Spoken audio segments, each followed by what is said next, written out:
Hello friends, good morning and welcome back to my channel মিলির cook house blog. আজকে আমি কিন্তু তিনটে রেসিপি তোমাদের সাথে একসাথে শেয়ার করব। প্রথমে আমি করেছি কাতলা মাছে আলু আর ফুলকপি দিয়ে পাতলা করে ঝোল, আর এই ঝোলটা কিন্তু কাতলা মাছে ভীষণ ভালো লাগে। এই দেখো, এখানে মাছ ভালো করে ধুয়ে হালকা গরম জল দিয়ে কিন্তু মাছ অবশ্যই ধুতে হবে, তারপর নুন হলুদ আর কাঁচা তেল দিয়ে ভালো করে মাখিয়ে নিচ্ছি।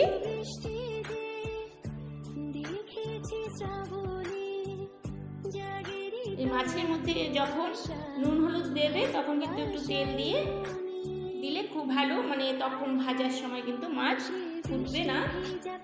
এই দেখো, খুব ভালো করে মাখিয়ে নিয়েছি। আর এদিকে কড়া বসিয়ে দিয়ে তেল দিয়ে মাছ ভেজে নেব। আর তেলে যদি একটু নুন ছড়িয়ে দাও তাহলে আর কড়াতে আটকে যাবে না। তবু আমি একটু তাড়াহুড়া করেছি বলে চার পাঁচটা একসঙ্গে ভেজে নিচ্ছি। তোমরা কিন্তু একটা দুটো করে ভাজবে। এইভাবে আমি সব মাছগুলো, মানে যতটুকু রান্না করব সবগুলো ভেজে নেব। এখানে কিন্তু 2 কেজি মাছ আছে, তো আমি সবগুলো রান্না করব না, যতটুকু রান্না করব যে কয়েকটা পিস ততটুকুই ভেজে নিচ্ছি। একইভাবে মাছ ভেজে নামিয়ে নেব। তারপর দেখো, কড়াতে দিয়ে দিলাম পেঁয়াজ কুচনো আর কাঁচা লঙ্কা। 3টে কাঁচা লঙ্কা চিড়ে দিয়ে দিয়েছি।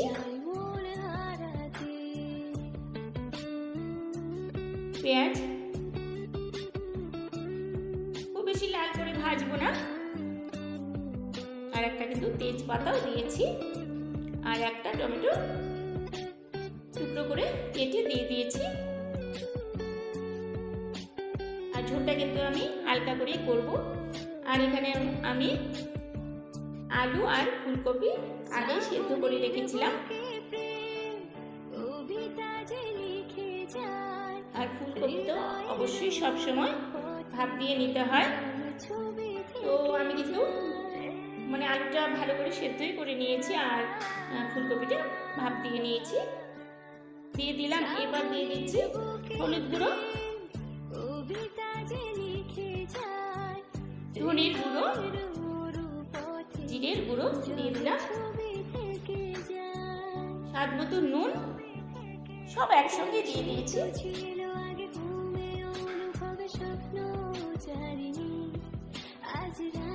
আমি কিন্তু অল্প তেলেই রান্নাটা করব, খুব বেশি একদম কড়া ভর্তি করে কড়ার মধ্যে একদম আলু কপি একদম পুরো ডুবে থাকবে তেলে, ওই সব তেলে এত তেল আমি কখনো ইউজ করি না। আর দিয়ে দিয়েছি কিন্তু কাশ্মীরি লঙ্কার গুঁড়ো কালার ভালো আসার জন্য। আর দিয়ে দিলাম আদা বাটা। এখন ভালো করে কষিয়ে নিচ্ছি। দেখতেই পাচ্ছ তেল একদমই বেশি ওঠেনি। এই হালকা পাতলা ঝোল কিন্তু খেতে ভীষণ ভালো লাগে, গরম ভাতের জাস্ট দারুণ লাগে। কষানোর পর আমি জল দিয়ে দিলাম।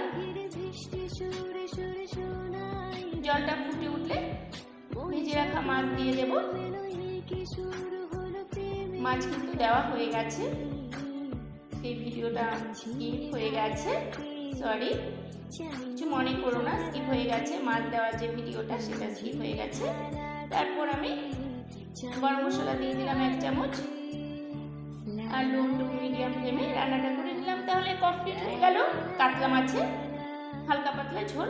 আর এবার আমি করছি দেখো আটার পরোটা। আর কিভাবে করেছি, আমি রুটি করার জন্যই আটা বেলেছিলাম, লেচি কেটে নিয়েছি। তারপর ভাবলাম না অন্য কিছু একটা করা যায় কিনা। তো কি করলাম, ধনেপাতা কুচিয়ে নিয়েছিলাম, সেটা সেই লেচির মধ্যে খুব ভালো করে এপিট ওপিট করে লাগিয়ে নিয়ে তারপর কিন্তু বেলে নিচ্ছি। একটা সুন্দর রেসিপি হয়ে গেল, আর খেতেও কিন্তু দুর্দান্ত লাগবে। এই দেখো বেলা হয়ে গেছে,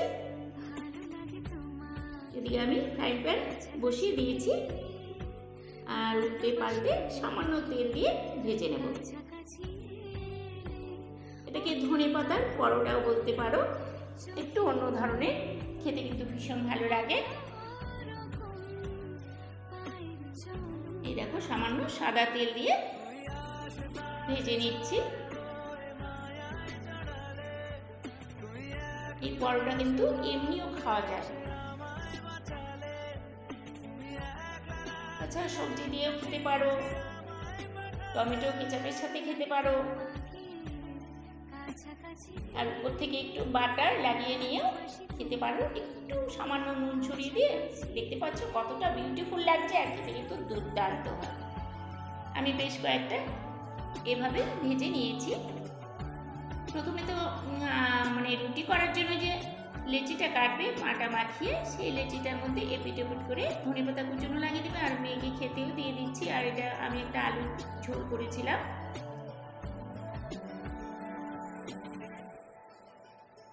আমি আর একটা ভেজে তোমাদের দেখাচ্ছি। লেচির মধ্যে ঠিক এপিট ওপিট করে ধনেপাতা লাগিয়ে নিয়ে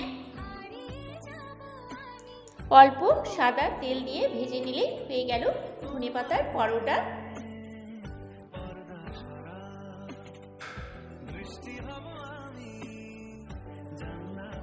তোমরা কিন্তু একবার করে দেখতেই পারো, ভীষণই ভালো লাগে খেতে।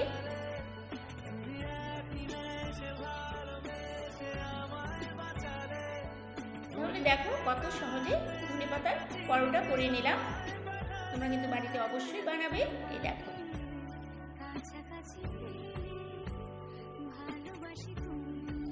বাড়িতে সবাই তো খেয়ে খুব প্রশংসা করেছে।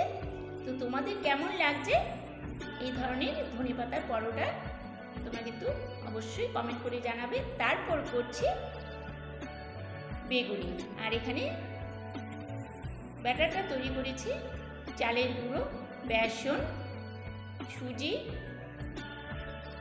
তারপর কর্নফ্লাওয়ার, নুন, হলুদ, সামান্য চিনি দিয়ে ভালো করে ব্যাটারটা তৈরি করে নিয়ে, এই যে বেগুন এভাবে কেটে নিয়ে পাতলা করে তেলে ভেজে নিলেই হয়ে গেল বেগুনি। আর অবশ্যই কিন্তু সামান্য বেকিং সোডা দেবে, তাহলে কিন্তু খেতেও ভালো হয় আর মুচমুচে হয়। আর কর্নফ্লাওয়ার পড়লে তো আরো ভীষণ মুচমুচে হয়। আর এই তিনটে জিনিস কিন্তু মাস্ট, বেসন, চালের গুঁড়ো, তারপর হচ্ছে সুজি। দেখতে পাচ্ছ কতটা মুচমুচে আর কত সুন্দর কালার হয়েছে। আমি কিন্তু একটু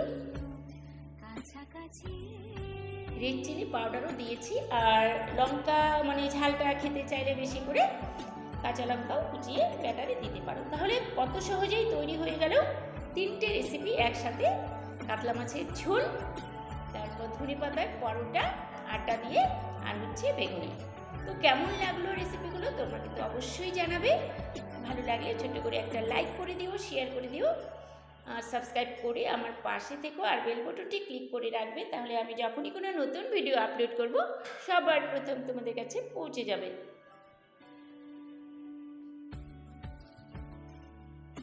প্লিজ প্লিজ তোমরা সবাই আমার পাশে থেকো, আমাকে অল টাইম সাপোর্ট করো। যারা আমার চ্যানেলটিকে এখন পর্যন্ত সাবস্ক্রাইব করেছো তাদের অসংখ্য ধন্যবাদ। আর যারা এখনও সাবস্ক্রাইব করে উঠতে পারোনি, প্লিজ আমার চ্যানেলটিকে সাবস্ক্রাইব করো। তাহলে দেখতেই পেলে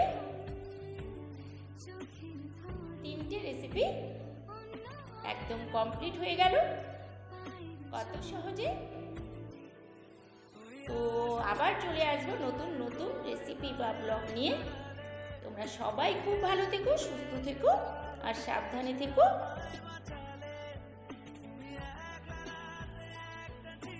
আবার হাজির হয়ে যাব। আজকের মতো tata, bye bye, see you.